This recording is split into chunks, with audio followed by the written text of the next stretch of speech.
আপনি একজন নন, বরং আপনি দুজন। আপনি চান যে আপনি যেন প্রতিদিন সকালে ঘুম থেকে ওঠেন, কিন্তু দ্বিতীয়জন বলে যে আজ ঘুমিয়ে নেই, কাল থেকে উঠব। আপনি চান যে আপনি যেন পড়াশোনা করেন, কিন্তু দ্বিতীয়জন বলে যে এখন না, একটু পরে পড়ব। আপনি চান যে আপনি এখন রিলস, শর্টস এবং সোশ্যাল মিডিয়ায় নিজের সময় নষ্ট না করেন, কিন্তু দ্বিতীয়জন বলে যে আজ করে নেই, কাল থেকে শিওর বাদ দিয়ে দেব। এই ভিডিওর সাথেও ঠিক এমন কিছু হচ্ছে।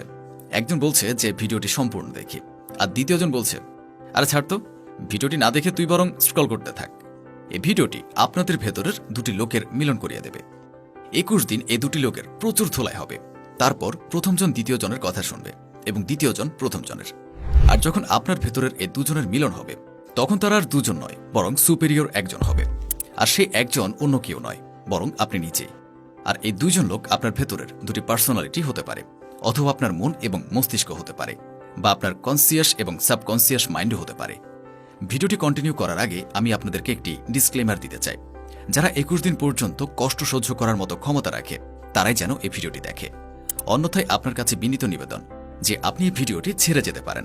আরেকটি কথা, এই কষ্ট আপনার খারাপের জন্য নয়, বরং আপনার ভালোর জন্যই হবে। যেভাবে ডক্টর ইনজেকশন দেয় আপনার ভালোর জন্য, ঠিক একই রকম ভাবে আপনাকে 21 দিন পর্যন্ত এমনই কিছু কষ্ট সহ্য করতে হবে যা আলটিমেটলি আপনার ভালোর জন্যই। সবার প্রথমে আমি আপনাদের সকলের জন্য একটি এক্সপেরিমেন্ট করতে চাই। আপনি বর্তমানে যেখানে আছেন সেখানে বসে বা শুয়ে থেকে একটি দীর্ঘশ্বাস নিন, তারপর আরও একবার, এবং লাস্ট আরও একবার। যদি আপনি এটি করেন, তাহলে আগামী সমস্ত টিপসগুলি আপনি ফলো করতে পারবেন। আর যারা এটি করল না, তাদের জন্য ফ্যাক্ট এটি যে আপনার জ্ঞান কেবল ভিডিও দেখা পর্যন্ত সীমিত থেকে যাবে। যখন কাজ করার কথা আসে, তখন আপনি পিছুপা হয়ে যান। আমার এই কথাগুলিকে খারাপ লাগলে সরি। আপনি চাইলে ভিডিওটি পেছনে নিয়ে আবার সেই টাস্কটি কমপ্লিট করতে পারেন। আমি জানি এটি জোর করে করানো কাজ, কিন্তু আগামী সমস্ত টিপসগুলি জোর করেই করানো হবে। সবার প্রথমে আপনাকে অ্যাকসেপ্ট করতে হবে আপনি একজন নন, দুজন নন, আসলে আপনি তিনজন। কিন্তু সেটা কিভাবে? একটু কনফিউশনের ব্যাপার, তবে আপনি বুঝে যাবেন। প্রথম ব্যক্তি হলো আপনার ভেতরের সেই ভালো ব্যক্তি যে আপনাকে বলে আরে ভাই একটু পড়াশোনা করে নে, একটু এক্সারসাইজ করে নে। দ্বিতীয় ব্যক্তি হলো আপনার ভেতরের সেই খারাপ ব্যক্তি যে বলে আরে একটু পরে পড়ব, কাল থেকে এক্সারসাইজ করব। এবং তৃতীয় ব্যক্তি হলেন আপনি নিজে, যে কিনা মধ্যস্থ ব্যক্তি হিসেবে কাজ করেন। একজন বলে পড়াশোনা কর, আরেকজন বলে এখন না, কিছুক্ষণ পরে পড়ব। আর আপনি না তো পড়াশোনা করেন আর না তো অন্য কোনো কাজ করেন। আপনি ডিপ্রেশনে চলে যান, টাইম ওয়েস্ট হচ্ছে, টাইমই নেই কিভাবে কি করব। তো তৃতীয় ব্যক্তি অর্থাৎ আপনাকে এই দুজনের মধ্যে একটু স্ট্রিক্ট হতে হবে। কারণ একজন বলবে যে চল এভাবে জীবন পার করে দে, দ্বিতীয়জন বলবে না ভাই কিছু করতে হবে। কিন্তু আপনি কোথায় যেতে চান এটি আপনার উপরে থাকবে। 21 দিন ধরে ধোলাই হবে, কিন্তু ধোলাই তো খারাপ লোকের হয়। অর্থাৎ আপনার ভেতরে যে খারাপ ব্যক্তিটি আছে তার ধোলাই করতে হবে। আর ধোলাইয়ের 21 দিন পর যখন ভালো ব্যক্তিটি বলবে যে চলো একটু পড়াশোনা করে নেই, তখন খারাপ ব্যক্তিটি আর বলবে না যে এখন নয় পরে পড়ব। সে বলবে ঠিক আছে পড়তে বসে, কিন্তু আমার মাথার একটু কম কাজ করে, তো একটু ভালো করে বুঝে পড়িস যাতে আমিও বুঝতে পারি। প্রিয় দর্শক, এগুলো শুনে হয়তো আপনার কাছে একটু পাগলামি মনে হচ্ছে, বাট একবার আপনি ট্রাই করে দেখুন। আপনি যা যা এখন করছেন এবং ভবিষ্যতে যা করবেন, তখন এই তিনজন ব্যক্তি একই সাথে থাকে, অর্থাৎ ভালো, খারাপ আর আপনি। আর ভালো আর খারাপের যুদ্ধে যে জিতে যায়, আপনি তাকেই ফলো করতে শুরু করেন। আর মোস্ট অফ দ্য টাইম আপনার ভেতরে খারাপই জিতে যায়। ফর এক্সাম্পল, আপনি যখন রাতে ফোন চালান, তখন কিন্তু আপনি জানেন যে আপনাকে রাত 11টায় ঘুমাতে হবে, কিন্তু দ্বিতীয়জন বলে এখন না, একটু পরে ঘুমাবো। তো এবারে এই সিচুয়েশনে আপনাকে একদম কঠিন হয়ে যেতে হবে, এক আলাদা ইগোর সাথে অ্যাকশন নিতে হবে। ভালোজন বলছে যে 10:30 থেকে 11টার মধ্যে ঘুমিয়ে পড়, কিন্তু খারাপজন বলছে এখন না, পরে ঘুমাবো। তো আপনি নিজের ভেতরের সেই নেগেটিভ ব্যক্তিকে চ্যালেঞ্জ করুন যে সে যতই বলুক না কেন তার কথা আমি মানব না। আপনার ভেতরের ভালোজন বলছে ভোরে উঠতেই হবে, আর খারাপজন বলছে আরো একটু ঘুমাই। তো এবার তাকে চ্যালেঞ্জ করে তার কথাকে অমান্য করে তখনই উঠে পড়ুন, অর্থাৎ তার প্রতিটি কথাকে আপনি ইগনোর করুন। এমনভাবে ইগনোর করুন যেন আপনার ইগো নষ্ট হয়ে যায়। আপনি একটা আলাদা অ্যাটিটিউডের সাথেই থাকুন যে আমার ভেতরের খারাপ ব্যক্তিটি আমাকে যা যা বলবে সেগুলির একটাকেও আমি শুনব না, তার কথাকে মানবই না। ভাই আমি তোর কথা শুনছিই না। এবার হয়তো আপনি বুঝতে পারছেন যে আমি কার কথা বলছি। চলুন ভিডিওটিকে আরো একটু মজাদার বানিয়ে নেই। এবার কথা হবে পয়েন্ট নাম্বার 1-এর, early to bed early to rise makes a man healthy, wealthy and wise. Benjamin Franklin. আমাদের মধ্য থেকে 95% থেকেও বেশি লোক এই কোটটি শোনাচ্ছে, কিন্তু কেন জানি না আমরা এটিকে প্রয়োগই করি না। সবাই জানে যে যদি আমরা তাড়াতাড়ি ঘুমাই এবং সকালে তাড়াতাড়ি উঠে, তাহলে হেলদি, ওয়েলদি এবং ওয়াইজ এই তিনটি হতে পারে, কিন্তু তবুও করি না। এর কারণ কি? রাতে রিলস স্ক্রল করার যে আনন্দ, সে আনন্দ কি ঘুমের মধ্যে রয়েছে? মজা বা আনন্দ আসে কোথা থেকে? ডোপামিন থেকে। যখন আমরা এই কাজগুলো করি তখন আমাদের ব্রেনের ডোপামিন রিলিজ হয়। তো মজাদার কাজ করে ডোপামিন রিলিজ করা কোনো খারাপ ব্যাপার নয়, কিন্তু খারাপ ব্যাপারটা হলো এই যে আমরা ভুল জায়গায় ডোপামিনকে রিলিজ করাই। সকালে যখন আমরা আমাদের ডোপামিনকে ইনস্টাগ্রাম রিলস বা ফেসবুক স্টোরিতে দিয়ে দিই, তখন দিনের বাকি কাজগুলোতে আমরা মজাই পাই না। আমাদের ফোকাস লেভেল ড্রপ হয়ে যায়, আমাদের কনসেন্ট্রেশন পাওয়ার শেষ হয়ে যায়, ফলে বাকি কাজগুলোতে আর মজা থাকে না। আমাদের রিটেনশন কমে যায়, আমরা দীর্ঘক্ষণ ধরে কাজ করতে পারি না। কিন্তু এই একই ডোপামিন যদি কাজ করার সময় কাজের মজা দ্বারা রিলিজ হতে শুরু করে দেয়, তখন হবে আসল মজা।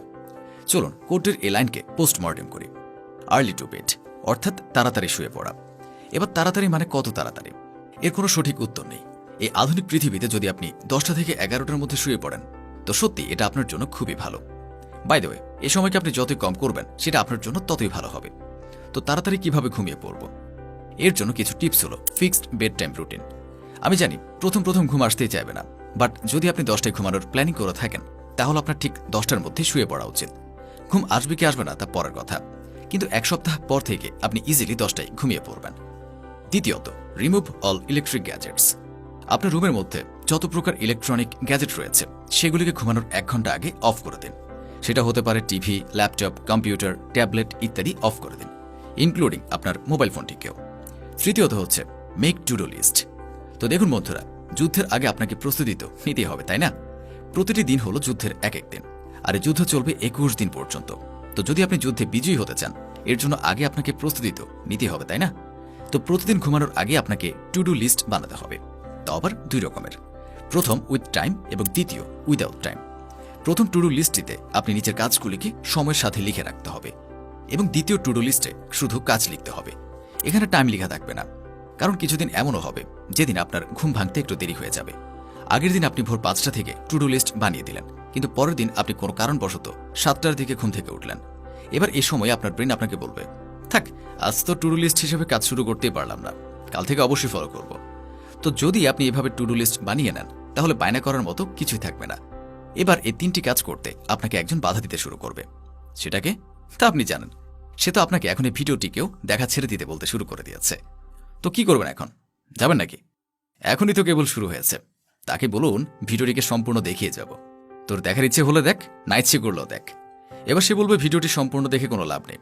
সকালে ঘুম থেকে উঠে যদি সবারই মঙ্গল হতো, তাহলে তো দুধওয়ালা, নিউজ পেপারওয়ালা আজ কোটিপতি হয়ে যেত। দেখেছেন যে এই ব্যক্তিটি কতটাই সুন্দর, কিন্তু 3rd কোয়ালিটির লজিক জানে। পয়েন্ট নাম্বার 2, দেখুন পড়াশোনা তো অনেক করলাম, কিন্তু পরীক্ষায় তো সফল হতে পারলাম না। অর্থাৎ রাতে টু ডু লিস্ট তো বানিয়ে নিলাম, কিন্তু পরের দিন সকালে সেটাকে ফলো করতে পারলাম না। কারণ স্টার্টিংয়ে এটি কারোরই সামর্থ্য হয় না।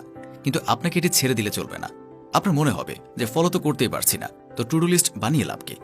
হলে হোক আর না হলে না হোক, আপনাকে টু ডু লিস্ট বানাতেই হবে। একটা সময় পর আপনার সমস্ত গোল অটোমেটিক কমপ্লিট হয়ে যাবে।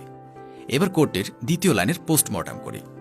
আর্লি টু রাইজ, অর্থাৎ সকালে তাড়াতাড়ি ঘুম থেকে ওঠা। এরও কিছু টিপস বলি। রাতে তাড়াতাড়ি ঘুমিয়ে পড়লে সকালে তাড়াতাড়ি উঠে পড়ুন। উঠতে না পারলে সকালে এমন একটি কাজ তৈরি করুন যা আপনার জন্য খুবই জরুরি, আবার মজাদারও, যেমন ধ্যান, ইয়োগা, এক্সারসাইজ, নামাজ ইত্যাদি। যদি গুরুত্বপূর্ণ এবং মজাদার একটি কাজও ভোরে করার মতো খুঁজে না পান, তাহলে আপনি নিজের মধ্যে হুইল পাওয়ার ডেভেলপ করুন যে আমাকে সকালে ঘুম থেকে উঠতেই হবে, তো উঠতেই হবে। 1-2 দিন হয়তো আপনার ঘুম পূরণ হবে না, কিন্তু কোনো ব্যাপার না। 1 সপ্তাহ পর থেকে আপনার সব কিছু ঠিক হয়ে যাবে। আর যদি এর পরেও আপনি সকালে ঘুম থেকে উঠতে না পারেন, তো আপনি ঘুমিয়ে পড়ুন, থাক, আপনাকে উঠতে হবে না। কিন্তু যদি সকালে উঠে পড়েন, তাহলে আপনাকে কি করতে হবে তা জেনে নিন। সবার প্রথমে আপনার ফোনের অ্যালার্ম বন্ধ করতে হবে। সেই সাথে ইনস্টাগ্রাম বা ফেসবুক খোলা যাবে না। সবার আগে আপনি যেখানে ঘুমান সেই জায়গাটা গুছিয়ে নিন, অর্থাৎ আপনাকে আপনার বিছানা গোছাতে হবে, এবং এটি আপনার টু ডু লিস্টেও থাকবে। বিছানা গোছানো হয়ে গেলে আপনার সেই টু ডু লিস্টের পাশে টিক দিতে হবে, অর্থাৎ এই কাজটি আমি সম্পন্ন করেছি। এটি করলে আপনি দ্বিতীয় কাজটি করার জন্য একটি বিশাল মোটিভেশন পাবেন। দ্বিতীয়টি হচ্ছে অ্যাফার্মেশন। সেক্ষেত্রে আপনাকে এই কথাগুলো বলতে হবে, যেমন আমি আজকের দিনটির জন্য খুবই উৎসাহিত, আমি নিজেকে ভালোবাসি, আমি ঈশ্বরের কাছে কৃতজ্ঞ, আমি আল্লাহর কাছে কৃতজ্ঞ ইত্যাদি। আরও বিভিন্ন কথা আপনি নিজেকে বলতে পারেন। এবার টু ডু লিস্টের দ্বিতীয় কাজটিকে টিক দিয়ে দিন। তৃতীয়টি হচ্ছে এক্সারসাইজ। এটি বাড়িতে করা যাবে না, বাড়ির বাইরে করতে হবে, যাতে করে সূর্যের কিরণ আপনার শরীরে পড়ে। চতুর্থ হচ্ছে বই পড়া। ফ্রেশ হবার পর আপনি বই পড়তে পারেন। পয়েন্ট নাম্বার 3, আপনি হেলদি, ওয়েলদি এবং ওয়াইজ, কিন্তু আপনি গ্রো করতে পারছেন না, তাতে কোনো লাভই নেই। আপনাকে ইমপ্রুভ হতেই হবে। এজন্য গোল সেট করুন। যতক্ষণ না পর্যন্ত আপনি নিজের গোল সেট করবেন ততক্ষণ পর্যন্ত আপনি কেবল আপনার সময় নষ্ট করবেন। আপনি নিজের আসল ক্ষমতার সম্পর্কে তখনই জানতে পারবেন যখন আপনার জীবনের কোনো উদ্দেশ্য থাকবে। এজন্যই আপনাকে উদ্দেশ্য তৈরি করতে হবে, কেননা যদি আপনি এটি না জানেন যে আপনি কোথায় যাচ্ছেন, তখন আপনি সেখানে গিয়ে পৌঁছাবেন যেখানে আপনি যেতে চান না। গোলের ব্যাপারটা নিয়ে 3 ধরনের লোক আছে। প্রথমত, নিজের জীবনে রিয়েল গোল আছে এবং সে ব্যক্তি তার উপরে কাজ করছে। দ্বিতীয়ত, গোল আছে কিন্তু মজা নেই, অর্থাৎ ফেক গোলস। তৃতীয়, তারা যাদের কোনো গোল নেই। তো যাদের কাছে কোনো গোল নেই সে কি করবে? তো আপনি আলাদা আলাদা ফিল্ডকে এক্সপ্লোর করে দেখুন। দেখুন যে কোন ফিল্ডের মধ্যে আপনাকে ভালো লাগে। ফিল করুন যে কোন কাজের উদ্দেশ্যে আপনি জন্মগ্রহণ করেছেন। যখন আপনি নিজের গোল জেনে যাবেন তখন নিজেকে এই 3টি প্রশ্ন করুন। 1, সত্যি কি আপনি এটি পেতে চান? আপনার অন্তর্মন কি এটাই চাচ্ছে? 2, আপনি কি আসলে এটি চান নাকি শো অফের জন্য চাইছেন? এই গোলের জন্য কি আপনি যোগ্য? 3, এই গোলটির মধ্যে আপনি সময় দিতে পারবেন? এদিকে আপনার কোনো ফিউচার আছে নাকি আপনি শুধুমাত্র একবার অভিজ্ঞতা অর্জন করতে চান? যখন আপনি 3টি প্রশ্নের উত্তর পেয়ে যাবেন তখন আপনাকে একটি স্মার্ট গোল সেট করে নিতে হবে। SMART। S, specific. গোলটি সম্পর্কে আপনার ব্রেনে কি কোনো ক্লিয়ার ভিশন আছে? M, measurable. আপনি কি আপনার প্রোগ্রেসকে ট্র্যাক করছেন? A, achievable. আপনার গোলটি কঠিন হতে পারে কিন্তু আপনি কি সেটি পাওয়ার জন্য পরিশ্রম করবেন? আর, রিয়েলিস্টিক। আপনার গোলটি কি রিয়েলিস্টিক? আপনি কি সেটি করতে পারবেন? আপনার কাছে কি সমস্ত রিসোর্সেস আছে নাকি আপনি জুপিটারে যাওয়ার প্ল্যান করছেন? টি, টাইম বাইন্ড। সে গোলটির ডেডলাইন সেট করুন। ব্যাস, এইটুকুই কাজ আপনাকে করতে হবে, বেশি কিছু করতে হবে না। কিছু কিছু কাজ আছে যা আপনাকে টানা 21 দিন করতে হবে। চলুন এবার সমস্ত চ্যালেঞ্জগুলোকে একবার ভালো করে জেনে নিই। 1, fixed dead time routine. 2, remove all electric gadget before sleep. 3, make 2 types of to do list. 4, wake up early in the morning in fixed time. 5, make your bed. 6, affirmation. 7, meditation. 8, exercise. 9, read books. 10, set goals ইত্যাদি। তো বন্ধুরা, আপনি কি ready এই চ্যালেঞ্জগুলো accept করার জন্য?